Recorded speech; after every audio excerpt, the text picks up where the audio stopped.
Entraron justo. Sí, buenas tardes. Ah, micrófono habilitado, qué bien. Bueno, acá estamos en este lluvioso día que supongo que ha impedido que la gente pueda llegar, tratando de ordenar ideas, a ver cómo hacemos para encarar un tema que normalmente no se aborda en nuestra profesión y rara vez en el campo de lo psicológico o de las ciencias sociales.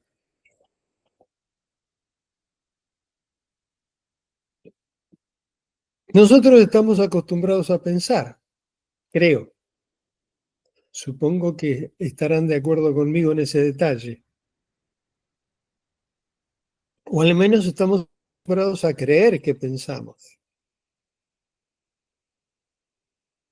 Si haces una estadística de los resultados de esa actividad,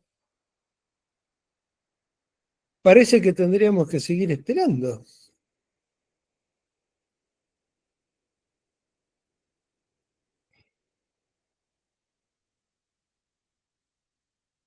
¿Hay un margen de tolerancia fijado para las actividades?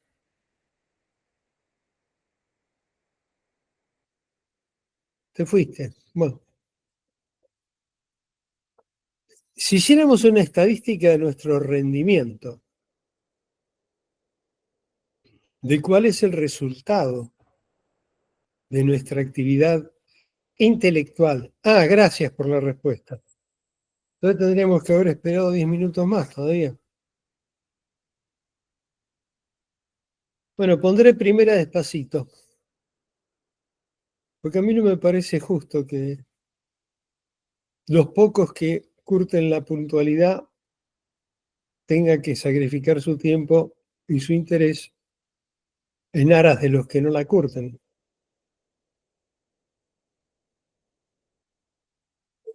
Decía, si hiciéramos una estadística o lleváramos una planilla donde anotáramos aproximativamente, claro, cuál es el resultado de nuestra actividad intelectual,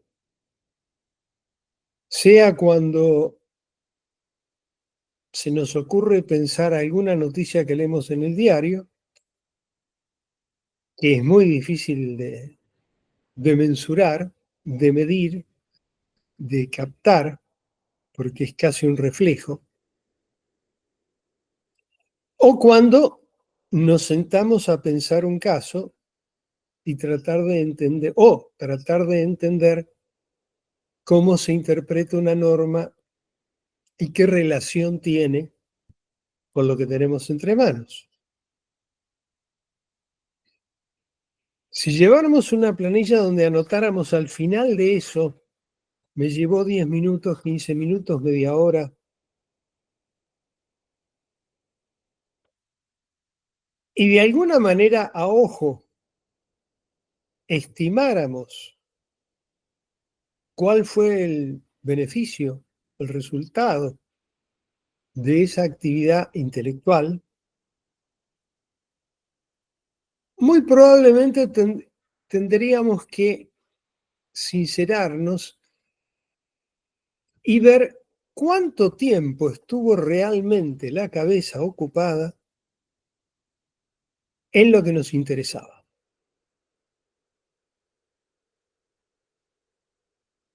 Si hay un campo que ha sido bastante estudiado, pero muy poco entendido, es el campo del trabajo de la cabeza, que por empezar, así se lo llama trabajo de la cabeza, trabajo intelectual, una actividad cerebral, según dicen los científicos.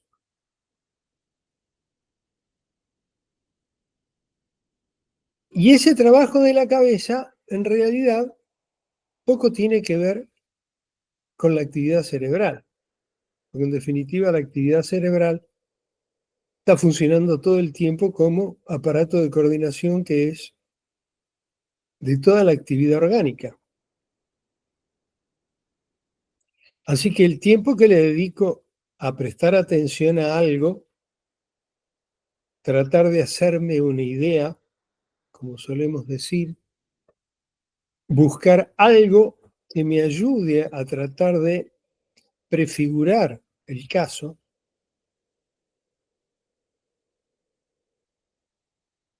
es algo que permanece en lo que normalmente llamamos foro interno.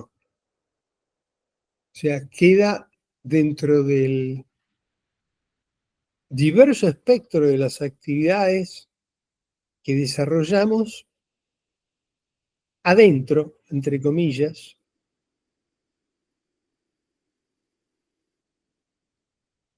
en esta zona de experiencia que va del límite de la piel para adentro.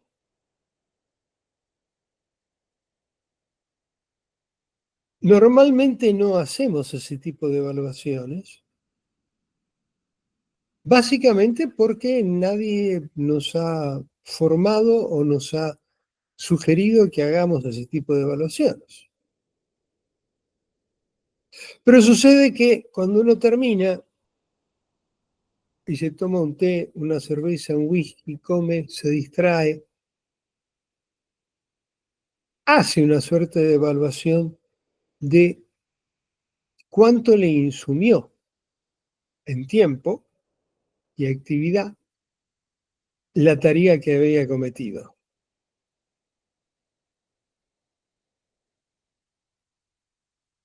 En suma, que si lleváramos esa planilla y hiciéramos algún tipo de puntuación tratando de distinguir los minutos dedicados específicamente a la tarea aplicada a lo intelectual, con los minutos que la cabeza se distrajo pensando en lo que fuera, en lo que voy a hacer, en lo que dejé de hacer, en el otro término que me está corriendo, o cualquier cuestión afectiva que me pueda ocupar, cosas que también suceden en el fuero interno.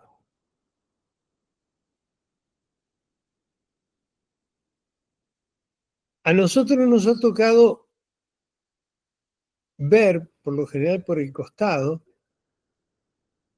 y aplicado a la actividad judicial, o sea, la actividad del juez. ¿Cómo hace el juez? Si el juez es un activista, si el juez es un tipo interesado, si el juez es un pragmático, un realista o un idealista. Pero nunca queda claro cuál es la actividad de desecho, o sea, la que no se computa, la que pasa por el rótulo o pasa bajo el rótulo de lo imaginario, de la fantasía. Cosas a las que no prestamos atención porque son cosas en las que la cabeza está todo el tiempo. Si durante todo el día lo imaginario está transitando por nuestra pantalla y los afectos, las emociones, también. Pasa que hay una suerte de clasificación de que lo imaginario pasa por acá y los afectos pasan por acá. Así, casi como se me ve la mano, que no se me ve porque uno no le lleva el apunte. Todo el tiempo hay una actividad de evaluación de lo que estamos viviendo. Y esa actividad de evaluación es básicamente emotiva. Transita por la región de los afectos, no por la región del intelecto. No le prestamos mucha atención a menos que el afecto comprometido sea tan grave que nos saca de carril y no queda más remedio que ocuparse de eso. Si en realidad no es que no quede más remedio, no puedo dejar de ocuparme de eso. Me toma y no puedo hacer otra cosa.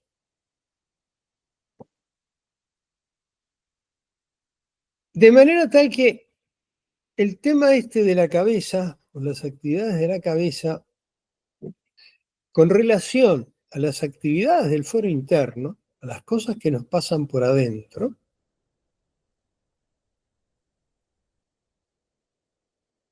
no ha sido para nada materia de formación, por supuesto que no en la facultad, pero tampoco en la secundaria, donde se nos podría dar algún tipo de adelanto de qué es lo que pasa cuando uno crece y empieza a desarrollar facultades propias de lo humano.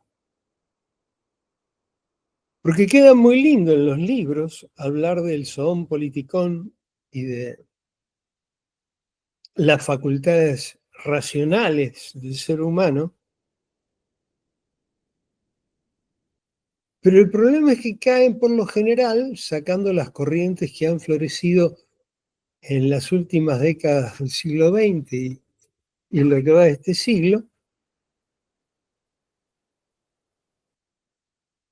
no han sido materia de dedicación y de investigación más que como fenómenos colaterales, cosas que no se terminan de entender, dando fruto a distintas líneas psicológicas, desde las experimentales que miden a las propiamente a las terapéuticas que se ocupan del conflicto y a las más modernas terapias alternativas que también se ocupan del conflicto, pero más se ocupan de cómo funciona uno, que es en definitiva la raíz del conflicto.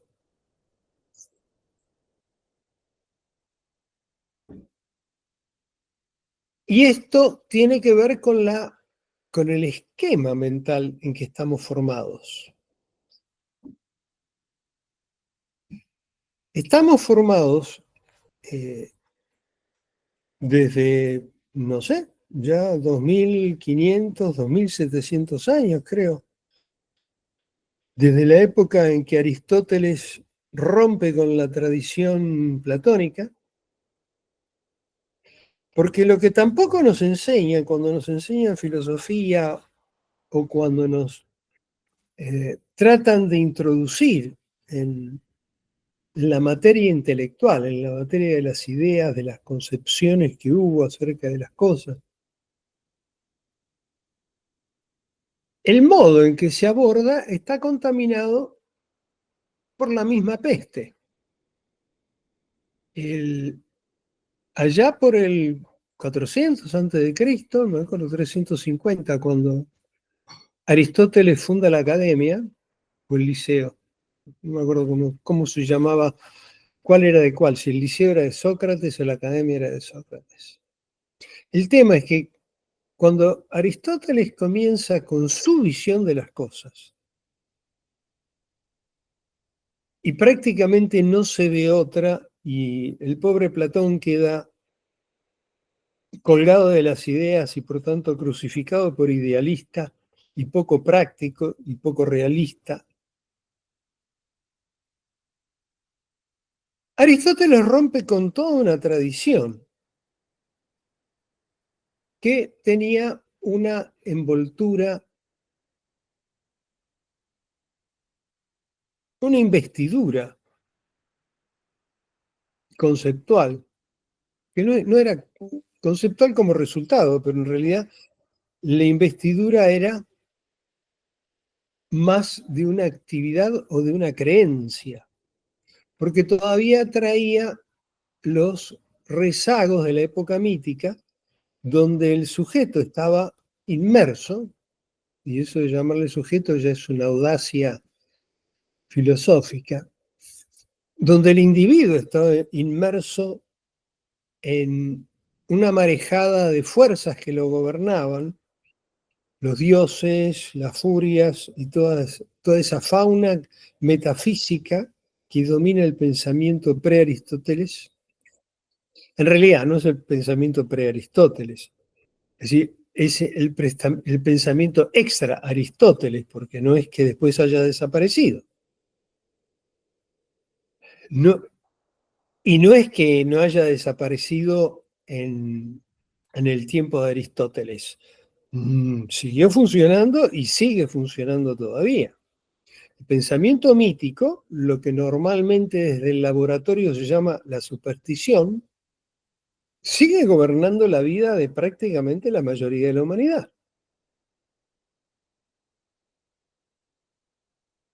Y ese pensamiento no es solamente el pensamiento del que va a Doña María, la de acá a la vuelta, para que me cure el empacho. Ese pensamiento también contamina como forma de concebir las cosas y forma de estructurar la realidad, contamina a veces a los mismos científicos, pero sobre todo contamina a los pseudo racionales. Contamina a todos los que están inmersos en una cultura colectiva o en una subcultura colectiva, como podemos vivir nosotros dentro de los tribunales. Contamina a todos los que no participan de tareas intelectuales críticas, de crítica, quiero decir, que permitan dedicarse a hacer cirugía intelectual, estudiar qué es lo que uno piensa, dedicarse a pasarlo por ácido y ver si realmente es bueno. Y por supuesto contamina a toda la masa trabajadora y sobre todo a la no trabajadora. Los que no sé qué fortuna tenemos, si es fortuna o desgracia de vivir, yo estoy en el centro y convivo con esa curiosa eh, clase de gente que ha aparecido, que no tiene dónde vivir, dónde dormir y vive de juntar residuos, los llamados cartoneros. Así que tengo también trato con ellos y me asombran los niveles de reflejo acondicionado, diría, porque es como, hay como una ausencia absoluta de una posibilidad de pensamiento. Sin embargo, no me cabe duda de que ellos también piensan. No les niego que piensen, pero el modo en que piensan está más cerca de etapas de la humanidad que se creían superadas y que en realidad nunca fueron superadas mayoritariamente.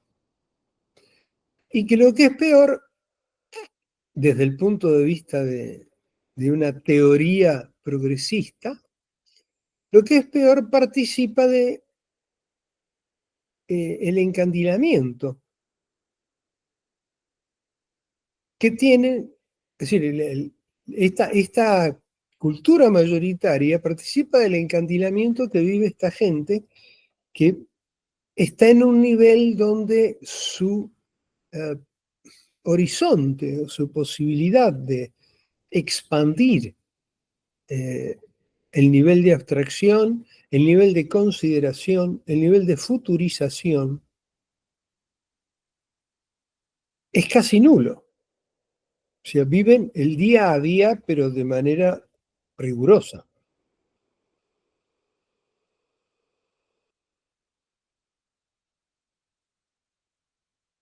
Así que el problema al que trato de hincarle el diente, y no voy a terminar de hacerlo porque la finalidad de esta charla es más que nada generar preguntas e inquietudes para convidarlos a participar en el taller que se desarrolla como consecuencia de esto. El tema es que esta cultura que empieza con Aristóteles y le pega un tajo al pensamiento mítico, separando el sujeto del objeto, nace el objeto, el sujeto se desprende de su estructura imaginaria mítica y empieza a tomar una vida propia, el objeto. Por supuesto, antes la tenía, claro. Las fuerzas naturales existían, pero vestidas mágicamente. sea, participaban del animismo que era propio de toda la etapa prearistotélica y del animismo que siguió cundiendo en la gran mayoría de la gente. O sea, Grecia siempre se la ve como una isla de sabiduría y conocimiento, pero en realidad, ¿cuántos en Grecia podían acceder a la enseñanza de Aristóteles o podían dedicarse a pensar? O sea, yo creo que ni todos los ciudadanos griegos, que eran muchos menos que los que vivían en Grecia, ejercían realmente el arte del pensar. No hablemos de la filosofía, debemos pensar nomás. Es más, pese a la difusión que tiene hoy o que ha tenido en el siglo XX el arte de pensar, tampoco se lo ha trabajado y si uno quiere profundizar en el tema, se encuentra con muy poca bibliografía. A mí me vienen a la cabeza creo que 4 o 5 libros. Muchos tienen que ver con algo muy interesante, que es la ola que acompañó a la New Age, porque propiamente intelectual no es la New Age, pero es coetánea, como los libros de Edward Bono, el inglés, con el pensamiento lateral. O más afín a la psicoterapia, la neurolingüística de Grinder y Bandler, bueno, algo así, que hacen una cantidad de observaciones sobre los mecanismos intelectuales que son muy útiles.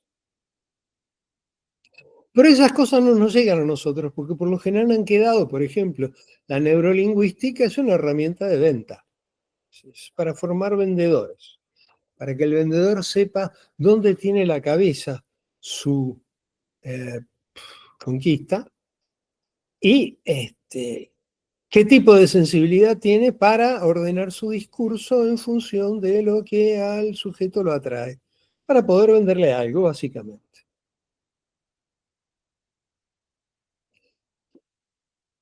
A nosotros no nos toca desde el punto de vista directo, pero todo lo que es el tema de la neurolingüística con sus señales externas en cuanto a saber qué pasa con alguien, resultan muy útiles a la hora de interrogar un testigo, eh, verificar la ley, por decirlo así, la consistencia o validez de lo que nos cuenta el cliente,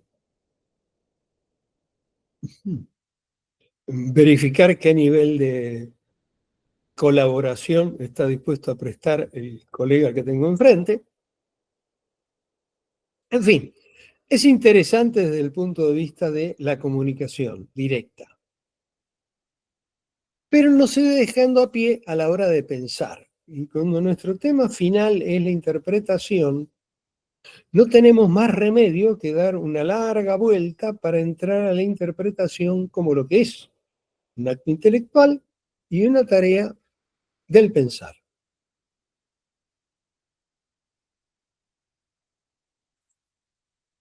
Queda delimitado ya cuál es el campo histórico. No tenemos muchas referencias.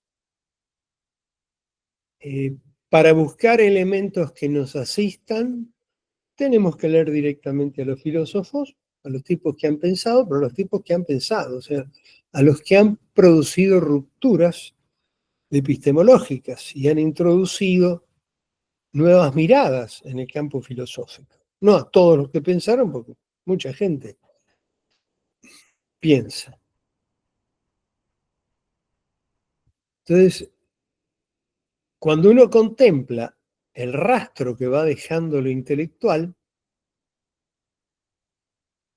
necesariamente, si deja a Aristóteles, va a tener que caer en un aristotélico, en Santo Tomás. Y entonces dedicarse a ver cuál es la actividad intelectual que pule mejor Santo Tomás a partir de los libros de Aristóteles. Y después va a tener que prestar atención a Locke pero no al Locke del Leviatán. Perdón, a Hobbes, no al Hobbes del Leviatán, sino al Hobbes de los primeros capítulos, donde hace una síntesis de psicología que es magnífica, magnífica, y permite comprender cuál fue la deriva racionalista y cómo se fue dejando de lado la visión integral del fuero íntimo, por llamar así, del fuero interno. Y después, bueno, se va afinando la punta del lápiz, y el mejor ejemplo de eso es Hume, que al principio, cuando hace ensayos sobre el entendimiento humano, abarca todo el fenómeno y hace increíbles y precisas descripciones de los procesos asociativos e imaginarios, imaginantes y sus relaciones de asociación, establece las leyes de asociación posibles, que no hay más que esas, pero después de viejo, contaminado por la academia y supongo que aburguesado, o vaya a saber por qué, algún día, cuando tenga tiempo, me pondré a leerlo porque es interesante el giro que pesca, ¿no? Deja todo eso y critica su obra de juventud como muy loca, ¿sí? Criticándose a sí mismo en cuanto a la consideración que le brindó al fenómeno imaginario, cuando en realidad ese fenómeno imaginario es el humus o la tierra fértil en la que vamos a plantar nuestras ideas. Las ideas surgen de ese material fluido, variable,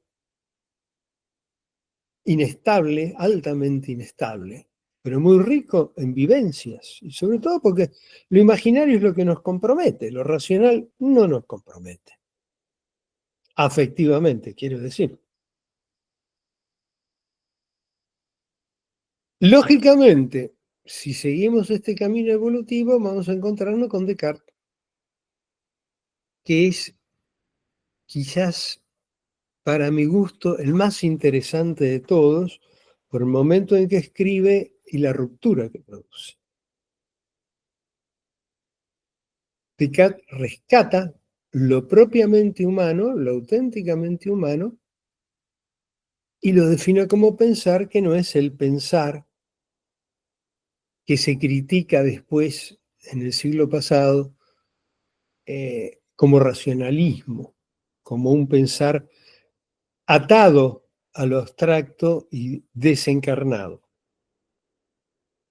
Ahí está el libro de Damasio, que critica y llama error al pensamiento de Descartes porque no se ocupó de las fuerzas internas, de lo inconsciente, de las pasiones, de las emociones.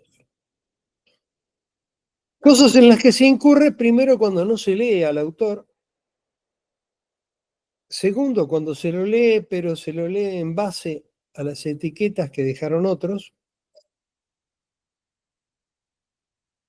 y tercero, cuando no se leen todas, o por lo menos el índice bibliográfico del autor.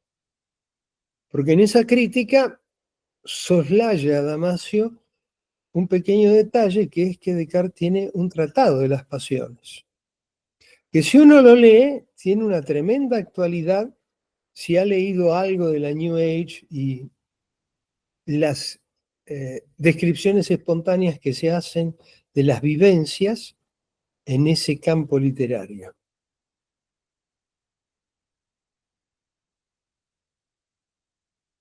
Nosotros estamos acostumbrados a un producto intelectual que sale exprimido de las morsas racionalistas del siglo XIX, donde el derecho se ve desencarnado, por un lado, y por otro lado, saca un producto manipulado a la medida de los regímenes autoritarios que operaban en ese siglo. Bueno, no solo en ese siglo, ¿no? Parece que estamos volviendo para atrás ahora. Si la idea del Estado de Derecho es una especie de desencarnadura de la vida, pero muy útil porque la podemos entender desde el punto de vista sistémico como una normativa que describe los mecanismos que permiten el funcionamiento del cuerpo social. Vaya las alegorías, ¿no? Todavía no tenemos términos que describan con precisión a lo humano y al fenómeno social. Entonces hablamos en derecho del cuerpo social, hablamos del derecho de, de la voluntad de una persona jurídica, como si las personas jurídicas tuvieran voluntad. Hacemos un animismo al revés, antropomorfizamos lo abstracto y perdemos con eso la riqueza que tiene la normativa y la conceptualización normativa en cuanto a los mecanismos.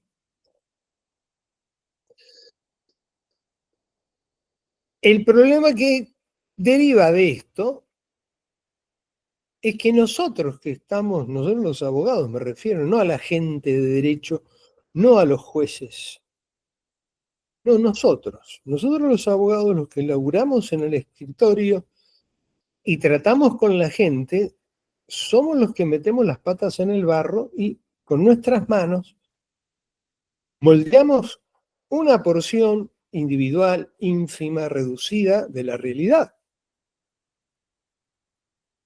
Y tenemos el gran inconveniente de que la realidad, o nuestra manera de abordar la realidad, fue totalmente manipulada ideológicamente en la facultad porque nos enseñaron que existe una realidad, pero esa realidad es la realidad que se ve a través de la grilla o de los filtros de las normas, sin llegar a captar cuál es la realidad desencarnada, desnormatizada, eh, privada de las etiquetas legales, mejor dicho, porque la realidad en sí misma es normativa. O sea, no por nada se habla de lo normal. Si las leyes no surgen por una cuestión analógica con las leyes físicas que hacen que los planetas orbiten alrededor del Sol. O que al día le siga la noche, o que el invierno y todas esas cosas, ¿no? Las leyes físicas, naturales. No, la realidad humana, la realidad social, tiene regularidades que son las que dan sustento y vida, carnadura al fenómeno jurídico. El problema es que cuando salimos de la facultad empezamos a ver todo desde las etiquetas jurídicas y no alcanzamos a comprender la riqueza que tiene lo que nos traen y a veces nos sorprendemos cómo la pifiamos cuando la etiqueta se nos corre y no podemos encuadrar ese pedacito de realidad dentro de la etiqueta que nosotros conocemos. Este pequeño enorme drama, porque si lo multiplicamos por la cantidad de operadores jurídicos que hay, que somos, la desviación en cuanto a la encarnación del valor justicia es muy grande.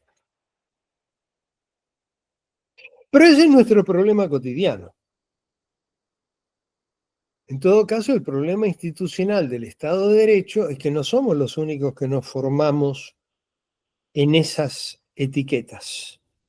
Nuestros colegas del otro lado del mostrador, que eso de llamarme colegas, digamos, nuestros compañeros de facultad del otro lado del mostrador, padecen una contaminación más fuerte, que es que están del otro lado del mostrador. Entonces, ellos padecen de una doble prevención. Primero, saben que la realidad la presentamos nosotros. y saben que las realidades que presentamos son sesgadas por el interés de los derechos que nosotros defendemos. Y por otro lado, ellos viven en un mundo, en una subcultura absolutamente rutinaria, donde no hay variaciones muy grandes que permitan las alteraciones afectivas a las que nos vemos nosotros sujetos, no solo porque no tenemos manera de escapar al fenómeno empático que se produce cuando tenemos clientes con problemas serios, cuando no tenemos manera a escapar a la irregularidad de nuestra fuente de ingresos, y cuando no tenemos manera de predecir qué es lo que va a pasar con el futuro del caso que estamos llevando. Y agregaría el cuarto, que no yo al menos últimamente estoy sufriendo, que me cuesta mucho poder sobrellevar la verdadera injusticia que veo del otro lado. Injusticia no en el sentido de adecuación de la ley, del ideal de justicia, no, la falta de adecuación a la realidad. O sea, la adequatio intellectus ad rem que predicaba Aristóteles, o sea, la correspondencia del intelecto con la realidad, es algo que parece que se perdió del otro lado del mostrador. Y eso me produce una enorme frustración porque además a mí personalmente me cuesta porque tengo que ponerme a estudiar cosas de primer año. Si volver a revisar los fundamentos porque no entiendo qué es lo que estoy leyendo en esa sentencia que me interpela de tal manera que no entiendo qué es lo que me están diciendo, ni cómo puede ser que me lo estén diciendo. Pero eso es parte de una vocación guerrillera que tengo yo, que creo que el campo de batalla o la lucha por el derecho hoy pasa siempre pasó, pero hoy como nunca, con tratar de modificar o de ayudar al otro lado del mostrador a que vea las cosas de otra manera. Pero eso de tratar de ayudar tampoco tiene mucho futuro en la experiencia que tengo. El caso es que nosotros estamos matrizados con una visión de la realidad que no se condice con la realidad concreta. Y tenemos otro problema que es que nos hemos formado en la tradición aristotélica. Por eso existe una visión normativa de la realidad, con etiquetas de la realidad, que nos orientan a escuchar algo que el cliente no nos está diciendo. Y esa tradición aristotélica tiene una curiosa característica, así como la primera etapa que caractericé como mítica, donde está inserto Platón y todos los grandes filósofos de la antigüedad antes de Aristóteles. En esa etapa el sujeto existía vitalmente, era vivencial. El problema eran las fuerzas que lo sometían, las fuerzas naturales, el destino, la parca, la furia, todas esas cosas. Pero Aristóteles después viene y desviste todo eso y deja el nudo objeto con sus características y lo estudia. Y empieza la ciencia a caminar. El fiel reflejo de la realidad. El problema es que nosotros, como sujetos de conocimiento, no figuramos en ese fiel reflejo de la realidad. O sea, el fiel reflejo de la realidad nos excluye. Si nos duele el hígado, si tuvimos un problema con nuestra pareja, si nuestros hijos nos han traído no sé qué historia, si nos toca un gobernante como el que tenemos, todas esas cosas no figuran no entran dentro de la ecuación existencial de tener que estudiar un caso. Y quizás todo eso sería lo primero que tendríamos que tener en cuenta. Pero lógicamente ustedes pensarán que, bueno, para eso están los terapeutas, sí, para eso están los terapeutas. Así que de eso no me ocupo.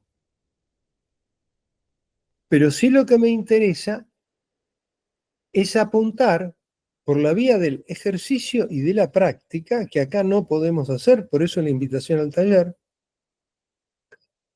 el ejercicio y la práctica para tomar conciencia de cómo funcionan esas facultades que nos distinguen como humanos, cómo funciona el pensar, cómo funciona algo más basal que el pensar, que es el mirar, cómo funciona el ver, y qué papel juegan como condición de la actividad propia del pensar, que es el interpretar. ¿Qué papel juegan esas facultades cuando tengo que enfrentarme a realidades no concretas como son, llamémosle las ideas, pero en realidad son las representaciones que tengo de las situaciones que estoy estudiando, las representaciones que tengo de la evolución jurisprudencial, las representaciones que tengo de determinados conceptos doctrinarios o de determinadas teorías? Ese tipo de relación no es frecuentemente abordado. Ese tipo de encuadre, de hablar de representaciones y ocuparse del tipo de representaciones, pertenecía a las introducciones a la lógica. Si por ahí cae en manos de ustedes algún tratado de lógica previo a la primera mitad, a la segunda mitad del siglo XIX, se van a encontrar con que de pronto esos primeros capítulos parecen pertenecer más a un libro de psicología muy parecido a la psicología decimonónica, a la psicología de William James, más pragmática, a la psicología de Bergson, a la fenomenología alemana, que a la psicología como se desarrolló después, la terapéutica, a partir de la obra freudiana. Y después, en el Tratado de Lógica sigue lo que sabemos de Copy, por ejemplo. O sea, todo lo que tiene que ver las relaciones, los juicios, las afirmaciones, las negaciones, las contradicciones, bla, bla. Los tres principios.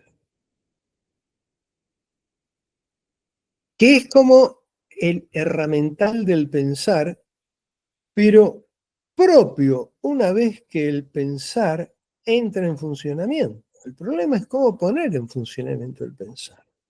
El problema es cuál es la base vivencial en que me pongo a pensar. El problema es cuán consciente soy de cómo pensar. Si le conozco los tiempos, si le conozco el ritmo, por lo general los que curtimos cierta edad nos hemos acostumbrado y hemos descubierto esas cosas. Estoy como hablando del dulce de leche, ya lo sé, pero es más refinado y más elaborado en todo caso, con un aspecto más técnico que permite encarar la propia actividad con una conciencia, con una disposición distinta a la que normalmente se suele tener.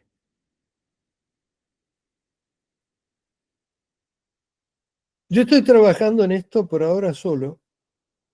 Estoy hace 20 años que vengo, no di el taller anualmente, pero sí lo he dado a veces 2 veces por año, a veces una, largos años sin darlo, desde que me ocupé del instituto. Así que digamos que es un trabajo en progreso, como dicen, un work in progress, pero que permite que uno se acerque a uno mismo y que tiene como beneficio colateral que es un abordaje a la propia vida. Por tanto, desborda el campo práctico del intérprete.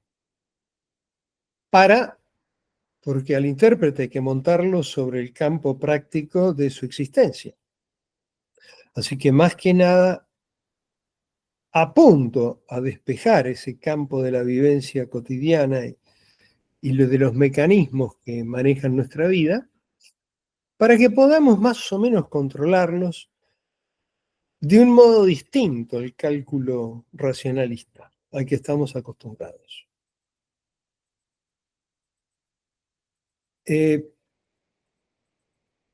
No puedo ser más preciso porque entrar a hacer precisión de cómo es el trabajo en el taller sería arruinarles la experiencia.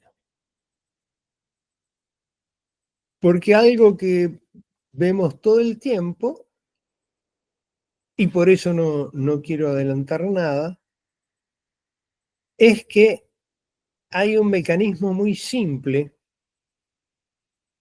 que es la generación constante de imágenes. Nosotros creemos que la realidad está ahí y que la vemos como si tuviéramos ventanas en los ojos. El problema es que no tenemos ventanas en los ojos, tenemos ojos que son órganos opacos, no son transparentes, y que alguna vez pueden haber experimentado como ¡oh! La realidad se ve de otro modo, no es la misma.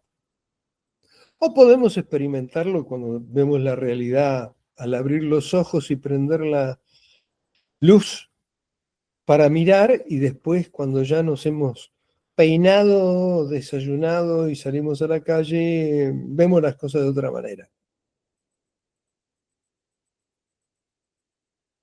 Esto es, la percepción es constante como producción de imágenes. Algo que no tomamos en cuenta es que la percepción es una actividad productiva de imágenes. Y al lado de la percepción se genera junto, como si fueran en dos planos, junto con la materia perceptual se genera una no réplica, pero sí una copia activa, que es la representación que estoy percibiendo. De eso no nos damos cuenta. Pero eso es lo que queda, actúa, orienta mi actividad, mi cuerpo, mi actividad mental y procesa, va cambiando. Y la representación trabaja sobre la percepción y la modifica. Entonces, el primer problema que tenemos para entender las cosas es que nosotros estamos formados en el privilegio de lo perceptual cuando en realidad nuestro piso es representativo, es imaginario. Como dirían los árabes, no imaginario, sino imaginal. O sea, es una actividad de imagen, no de fantasía. Fantasía es imaginal de soporte, pero es fantasía. Está calificada por un contenido que se deforma y tiene su propio proceso y sus propias leyes o no leyes de transformación, distintas a lo conceptual que está sujeto a ciertos determinismos marcados por el teórico o el complejo teórico al que pertenece el concepto. Así que algo que apunta el taller a poner de resalto es a tratar de sobrellevar, porque no se puede manejar esta tensión que se produce entre lo perceptual y lo representativo. ¿Cómo hacer para limpiar la percepción, como si uno tuviera un limpiaparabrisas, figura que no existe y en la práctica tampoco, pero que valga como alegoría para decir que uno de pronto tiene un rompeniebla que permite ver en la oscuridad? Y bueno, con esto creo que